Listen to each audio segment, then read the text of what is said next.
Jetzt Herr Albrecht für die Grünen. Sie haben das Wort. Mr. Albrecht for the Greens. Thank you very much, Chair. First of all, let me say that I'm very happy that we now, at least short before voting on our final report, we have the opportunity to look into the answers by Edward Snowden and discuss them. And secondly, I think it's very important to say with regard to his answers that it's proving once more that Edward Snowden is a whistleblower.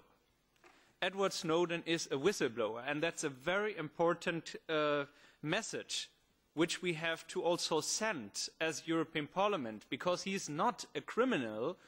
As Sophie in 't Veld just pointed out, he has reported wrongdoing of intelligence services, not only the NSA but also European intelligence services, to the public, which would have been never reported if he would have not done this. And I think that we have to acknowledge that. As European Parliament, it's our duty to acknowledge that and to stand in favour of giving him the protection he needs as a whistleblower and as the central witness in this scandal, which we all have talked about and which we all have acknowledged the value in it for drawing consequences. And there have to be consequences. If you look into the answers, again, of course we all know he was not able to say more than he already reported, or at least what is all there reported by journalists, but now we have it also written down by the primary source of who has brought up these documents, once again, that obviously intelligence services have stepped across borders. And we're talking not only about a political debate here, it's about a legal assessment.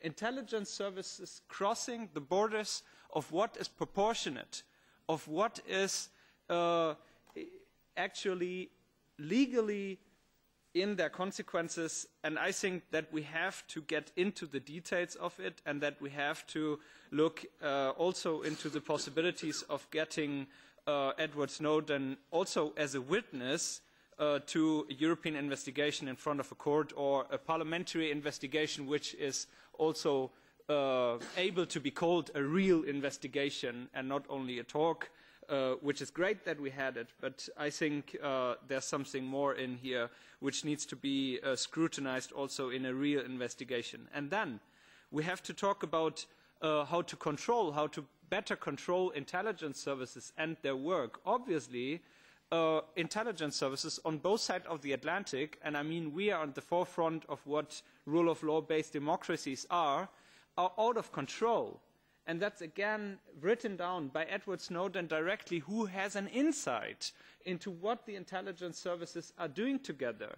He lines out different examples of intelligence services of the European Union member states and the NSA working together on programs which are not appropriate with regard to the legality of these measures.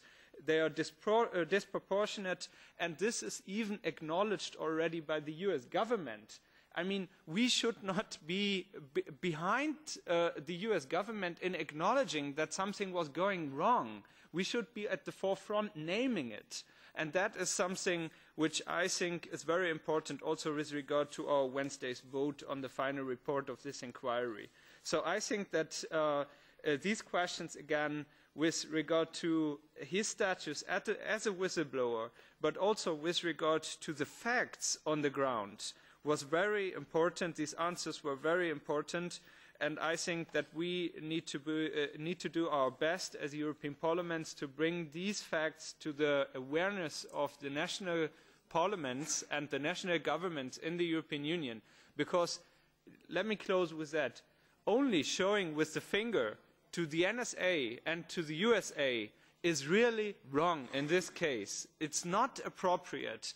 When we talk about drawing consequences out of this scandal, we have to look into our own intelligence services and their activity. And obviously, and that's also what I really was hearing from the member states parliamentarians we had in our hearings, I don't feel that our own intelligence services are under control at the moment. If you look into the notion of national security, by the way, that's also mentioned by Edward Snowden again, it's broadened again and again by our own national intelligence services for years now.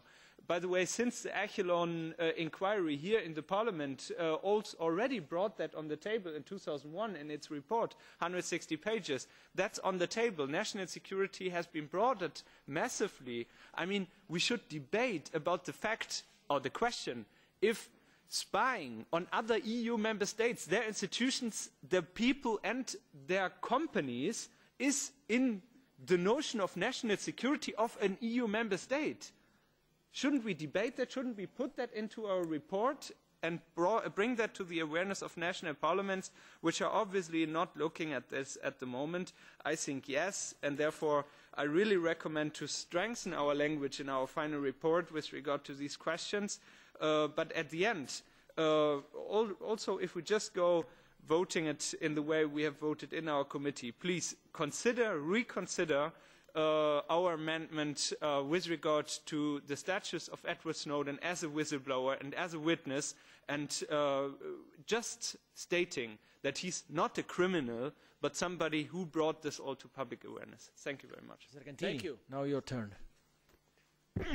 Thank you very much, Chair. I find the answers by Edward Snowden very helpful in our thoughts on this file, and where we have been spending a lot of time listening to specialists, but also a lot of time trying to find the right language to balance out a report.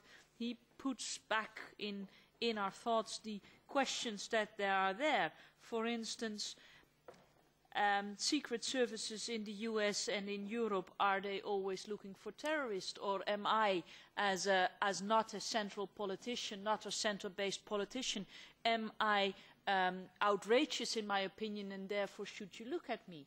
The examples that we've already read, but that he brings back to mind about politicians that were not extremists, that were not terrorists, but that could be tried to have their position undermined by digging up information on their private life. Are we still sure that this is helpful in securing our democracies, and is this still leading to a more secure life? I don't think so. The example that he puts forward my own country as a country that is targeted by the NSA to change the laws to let blanket mass surveillance be happening. I find these questions very crucial, and to me they're very useful to clarify where we're going with all of us.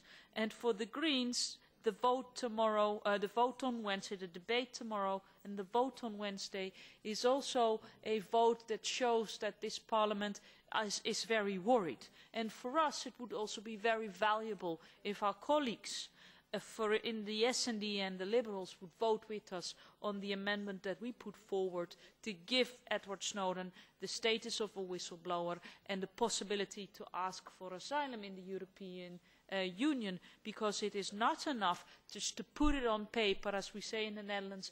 Paper has a lot of patience, but this whistleblower needs protection, and he's clear on that when he gives us the answer, that he doesn't know for how long he will be protected in Russia. Thank you very much. Thank you, Mrs. Sargentini. Now your turn, Mr. Engström, before getting back to our rapporteur, Mr. Moraes. The floor is yours. Thank you. Well, first of all, I too would like to extend my thanks to Mr. Snowden. First of all, for the big revelation. I mean, the fact that he's made public documents that show that our democratic society is under attack from certain, spying organizations. That's one thing. And I would also like to thank him specifically for providing very, very clear answers. Now, it is true that for those of us, those of us here and everywhere else who have been following these revelations, many of the things are known already, but there was one thing that was fairly new to me, that the NSA has a foreign affairs division, a specific division that works as my colleague Mrs. Sargentini was saying, on changing laws in various EU member states. Ms. Snowden highlights two countries. One is the Netherlands and the other one is Sweden. In Sweden in 2008 we got a new law for the FRA, which is the Swedish spying organization. Ms. Snowden mentions it on page 4 in the report. We got a new law in Sweden giving our spying service extended rights. It was quite controversial at the time. And at that time in Sweden, it was not obvious to us on the barricades, us who were fighting against that law, why our Prime Minister was so incredibly set on getting this particular law through. So with that background, I think reading about the NSA, having a foreign affairs division that works on subverting laws in member states is a good revelation. And in this context, I would like to ask, I mean, there's obviously nobody here to answer since Ms. Snowden is not here, but I would like to ask, on the data protection package, we're having problems getting what we want from Council. Are we sure that the same thing is not happening there, that the NSA is perhaps talking to various key governments, making sure that they are blocking the data protection package?